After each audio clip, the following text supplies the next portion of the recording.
Chapter 16. A New Adventure.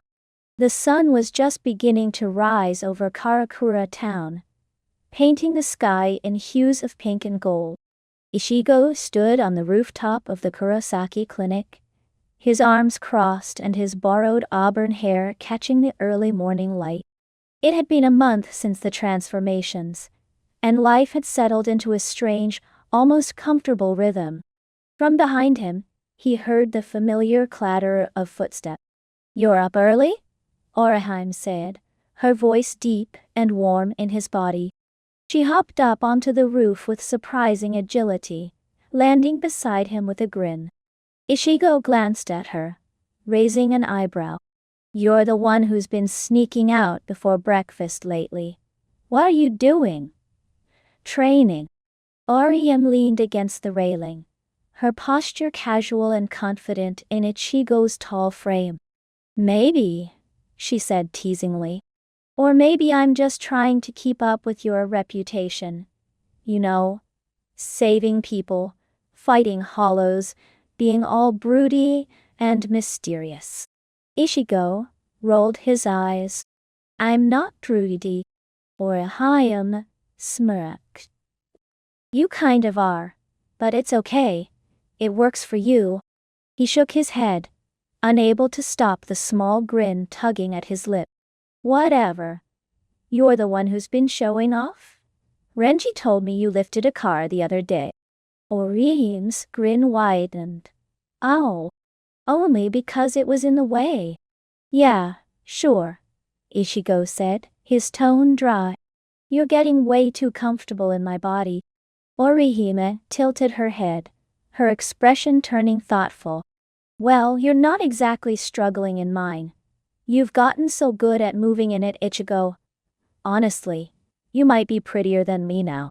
Ichigo blinked, then scowled, his cheeks flushing a faint pink. "Not a chance." Orihime laughed, the sound bright and carefree. The two of them descended from the roof and made their way into town, where they were supposed to meet Rukia and Yuri for a new mission. As they walked, Orihime couldn't help but notice how natural Ichigo had become in her body. "Hey," she said, nudging him playfully. "You're walking more confidently these days. Remember how you used to trip over everything at first?" "I didn't trip over everything," Ichigo muttered, stuffing his hands into the pockets of Orihime's skirt. "Yes, you did," Orihime said, grinning. "You tripped over roots, rocks, your own feet." Ichigo gave her a flat look. "Are you done?" "Not yet," she said cheerfully. "You also kept swiping your hair out of your face like that." She mimicked his earlier attempts at dealing with her long hair, flipping the imaginary strands dramatically over her shoulder. Ichigo groaned. "Ah, I get it, okay? I wasn't used to it." Orihime giggled. "But now you're graceful. Look at you. You've got the whole elegant heroine thing down." Ichigo smirked, rolling his eyes. "Glad to know I've got your approval." They turned a corner, and Orihime spotted Rukia and Yuri, waiting near a small cafe. "Ah, the lovebirds have arrived," Rukia said, her tone laced with sarcasm. "Don't start," Ichigo warned, though there was no real heat in his voice. Yuri adjusted his glasses, clearly ignoring the banter. "We've got a lid on the hollow activity in the area," he said, his tone all business. "It's not far from here." "Great," Orihime said, cracking her knuckles, a habit she'd picked up in Ichigo's body. "Let's go." Ichigo shot her a look. "You're way too excited about this." Orihime grinned. "I can't help it. Fighting hollows is fun when you're this strong." Rukia snorted. "Aye. Careful, Orihime. You're starting to sound like Ichigo." Ichigo groaned. "Why does everyone keep saying that?" The group headed toward the outskirts of town, where reports of strange spiritual activity had been coming in. As they walked, Rukia and Renji filled them in on the details. "It's not just hollows this time," Rukia explained. "There's been some talk of a rogue group of spirits causing trouble. We're supposed to investigate and neutralize the threat." "Neutralize?" Orihime asked, tilting her head. "It means we beat them up," Ichigo said bluntly. Orihime nodded thoughtfully. "Got it." As they approached the area, they felt the familiar prickle of spiritual energy in the air. It was faint, but growing stronger. "Looks like we're close," Yuri said, adjusting his glasses. "Good," Orihime said, rolling her shoulders. "I've been itching for a good fight." Ichigo gave her a sideways look. "Just don't overdo it, okay? That's my body you're using." Orihime grinned. "Oh, whined? Don't worry. I'll take good care of it." The confrontation was quick and chaotic.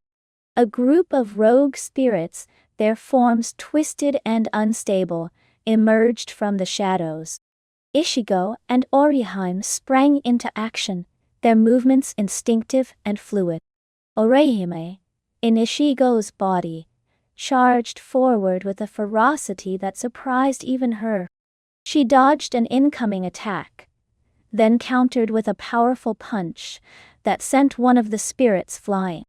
"Nice," Ichigo called out, keeping pace with her. "You're getting the hang of it." "Thanks, Orihime," said her grin widening. "This is so much fun." Ichigo, meanwhile, fought with a precision and grace that made Orihime's body seem almost ethereal. He ducked and weaved through attacks, his movements fluid and controlled. "Not bad, Ichigo," Rukia said, her tone grudgingly impressed. Yeah, Ichigo muttered, blasting one of the spirits with a well-timed energy attack. Within minutes, the rogue spirits were subdued, their energy dissipating into the air. "Mission accomplished," Yuri said, dusting himself off. Orihime clapped her hands together. "That was amazing. We make such a great team." Ichigo smirked. "Yeah, not bad." As the sun began to set, the group parted ways, leaving Ichigo and Orihime to walk home together. The streets were quiet, the sky painted in shades of orange and purple. Orihime glanced at Ichigo, her expression thoughtful. "Hey," she said softly. "Yeah?" Ichigo replied, looking over at her. "Do you think we'll ever go back to normal?" she asked, her voice tinged with curiosity. Ichigo shrugged. "Maybe, but I'm not in any rush." Orihime smiled, her eyes warm. "Me neither." "Whoa." They walked in silence for a moment, the unspoken bond between them stronger than ever. Finally, Orihime stopped, reaching out to touch his arm. "Ichigo. Thank you. For everything." Ichigo turned to face her, his amber eyes meeting hers. "You don't have to thank me," he said, his voice soft. "We're in this together, right?" Orihime nodded, her cheeks flushing slightly. "Right." Noon. For a moment, they stood there, the world around them fading into the background. The air was thick with unspoken words, their feelings for each other undeniable, but left hanging in the space between them. Ichigo opened his mouth to say something, but before he could, Orihime grinned and patted his shoulder. "Come on," she said, her tone light. "We've got a long walk home." Ichigo hesitated, then smiled. "Yeah, let's go." As they walked away, the horizon stretched out before them, full of possibilities. Whatever challenges lay ahead, they knew they could face them together. This wasn't the end of their story. It was just the beginning of a new adventure.